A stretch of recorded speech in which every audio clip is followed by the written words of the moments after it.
on disait, parce que vous savez que la boxe c'est quand même un sport dans un quartier où on sait qu'il y a énormément de problématiques qui sont liées à diverses, hein, c'est-à-dire le chômage, tout ce qui s'ensuit, la pauvreté, enfin voilà.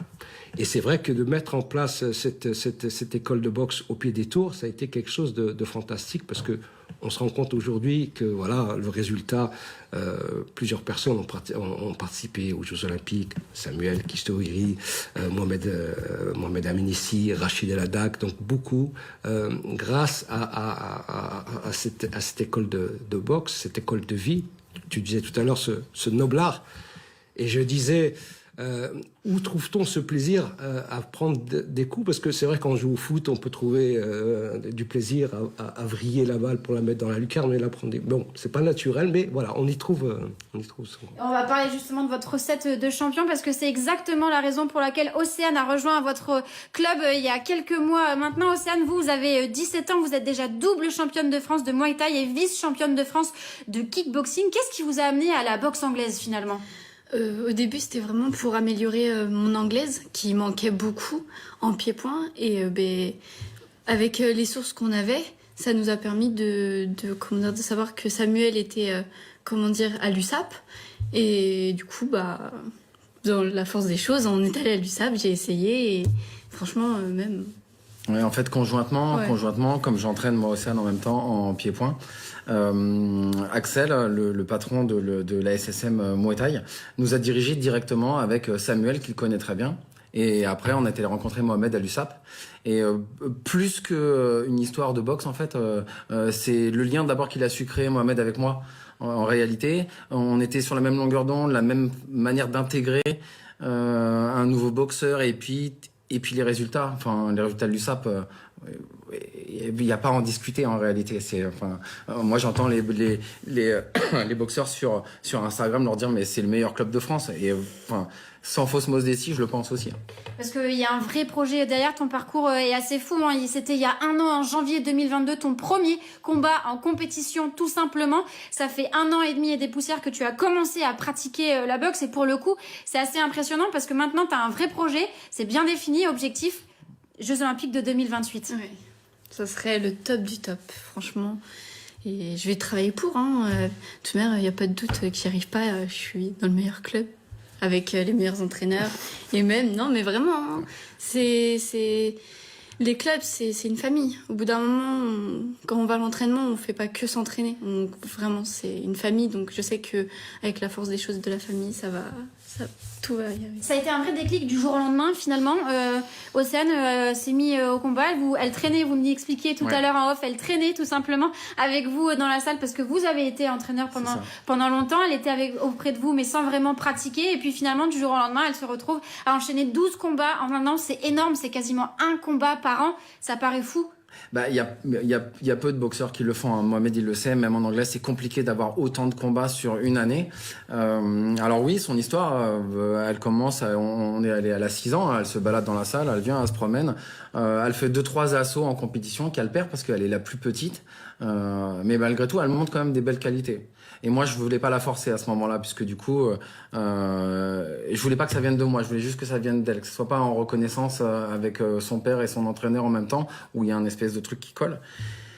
Et là, l'année dernière, je sais pas, elle a le déclic. C'est elle qui pourrait peut-être le mieux en parler.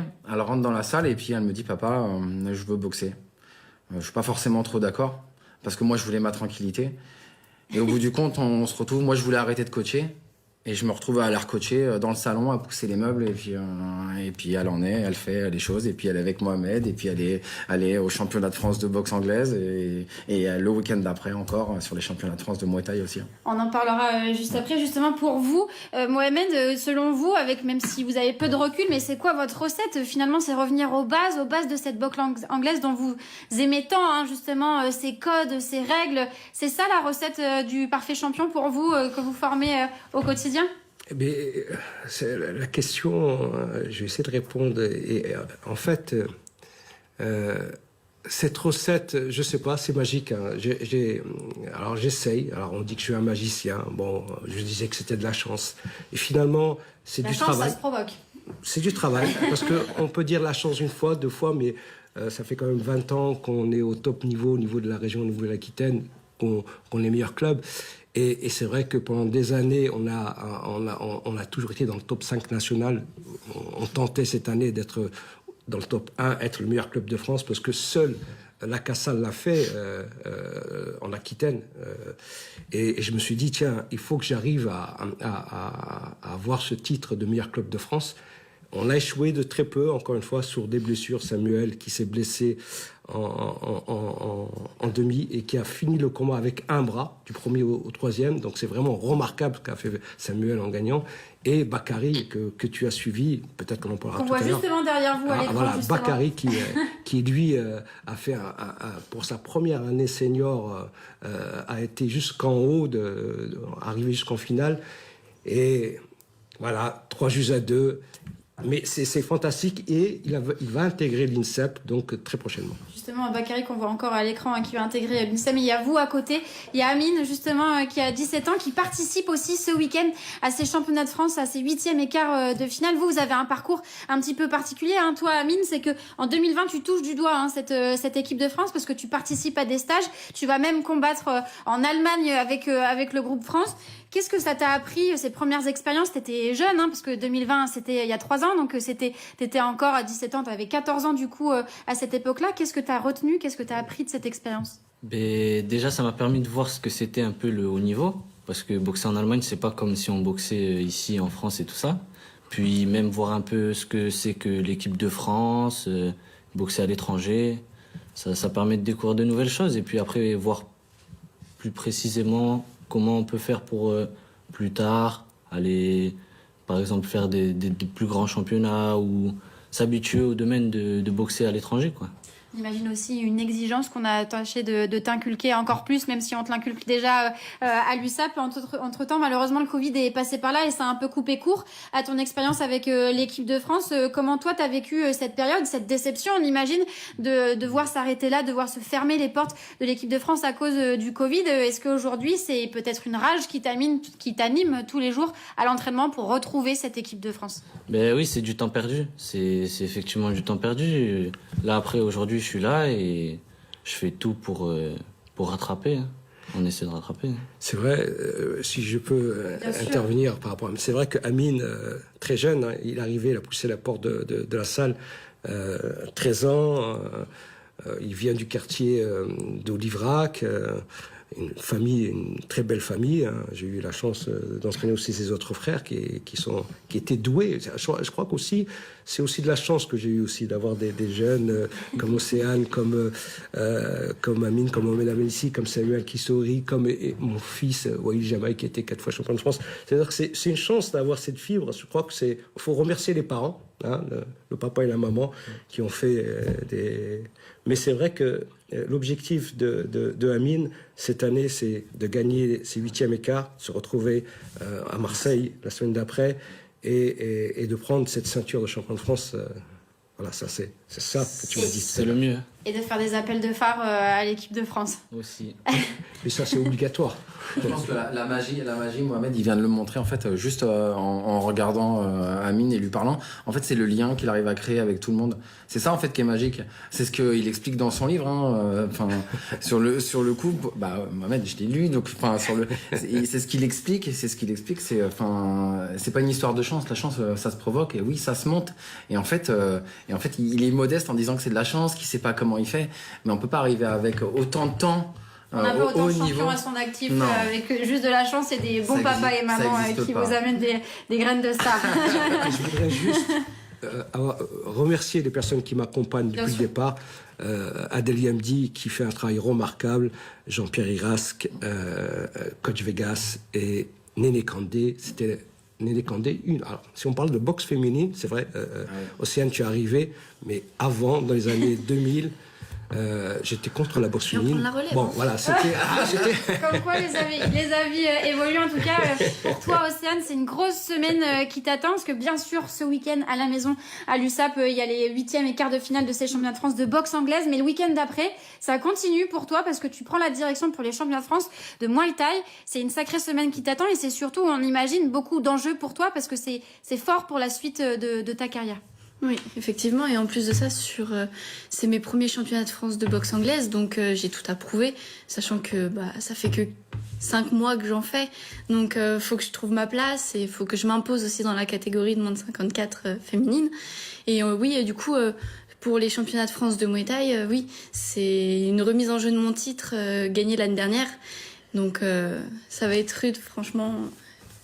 Je parlais de sa carrière parce que on avait dit un objectif Jeux Olympiques de 2028 en boxe anglaise, mais il y a aussi encore plus tard, vous voyez encore plus loin parce qu'il y a le MMA qui pour le coup t'intéresse pour sa carrière et c'est vrai que c'est très important de pouvoir multiplier les cordes à son arc et qu'elle puisse être capable de maîtriser un maximum de disciplines. C'est ça. En fait, là, on navigue un petit peu en montant un plan et puis en même temps un peu à l'aveugle parce qu'on ne sait pas où ça va mener. Ça se trouve, c'est possible que Océane, pour les JO 2028, elle fasse les JO ou elle les fasse pas. Ça, on met des points d'interrogation. Le sport, c'est comme ça. Mais le but, c'est que Océane, elle monte petit à petit en compétence dans toutes les disciplines et qu'elle voit. Et ça se trouve, elle dira un jour, bah non, en fait, je vais rester en boxe anglaise parce que ma voix, elle est là. Moi, je suis partisan de faire goûter un petit peu à tout pour savoir ce qu'on aime. Donc, au début, c'est vrai que c'était compliqué de venir à boxe anglaise, de venir du pied-point. Et puis Mohamed derrière, il a mis toute la pédagogie avec Océane. Moi, je me suis un peu reculé parce que je l'entraîne déjà beaucoup en pied-point. Et moi, ça me soulageait aussi parce que c'est quand même lourd en entraînement. Je prends beaucoup de coups. Et en même temps, ça lui permettait d'aller voir un autre horizon. Et toute la pluralité que ça a amené, toute la mixité qu'il y a au club de Pessac, a fait qu'aujourd'hui, elle est en demi-finale des championnats de France. On a parlé bien sûr d'Océane et Amine, mais ce ne sont pas les seuls licenciés de l'USAP qui combattront ce week-end pour ces 8e et quarts de finale de championnat de France. On a Fedor Stanley qui est un remarquable petit boxeur qui a tout juste 14 ans, qui l'an dernier a été champion régional départemental et s'incline en quart de finale des championnats de France. On a aussi un petit, c'est le tout nouveau, qui était vice-champion de France en boxe éducatif, qui cette année a pris une licence de boxe amateur, et qui s'appelle Septi Adem, qui lui rentrera en quart aussi. Et donc voilà, c'est toute une petite écurie de jeunes qui vont venir pousser les vieux, enfin les vieux, enfin c'est toujours comme ça, les jeunes viennent, s'imposent et prennent, et ça c'est extraordinaire. C'est vrai, tout à l'heure Cédric disait, c'est vrai que c'est une famille. En fait, quand il y en a un qui pleure, voilà, je dis que tout le monde doit pleurer parce qu'on doit tous s'épauler ensemble. C'est-à-dire quand un est triste, voilà, on est, même si c'était un sport individuel, la boxe, c'est quand même un sport collectif. C'est-à-dire que vous savez, quand vous êtes au coin du ring, vous avez 1 minute, c'est pas grand-chose pour booster votre boxeur, pour lui donner la consigne. Donc il faut être à ce moment-là, avoir le mot qui va faire que ce boxeur va pouvoir se transcender et oublier la fatigue. Et ça, si tu me permets, c'est la force du lien qu'il y a dans la salle en réalité. C'est ça, c'est la force du lien que l'équipe complète, que ce soit Adèle ou Mohamed, arrive à mettre. Et justement, je vais raconter une chose qui s'est passée. Rapidement, parce qu'on pourra en parler des heures encore, mais on va devoir rendre l'antenne, mais allez-y. Juste une chose, parce que bon, je suis père. J'ai eu mes enfants qui sont tous dans la boxe. Et un jour, en finale des championnats de France, il y avait Adèle avec moi. Et mon fils boxait. Et il fait un super premier round.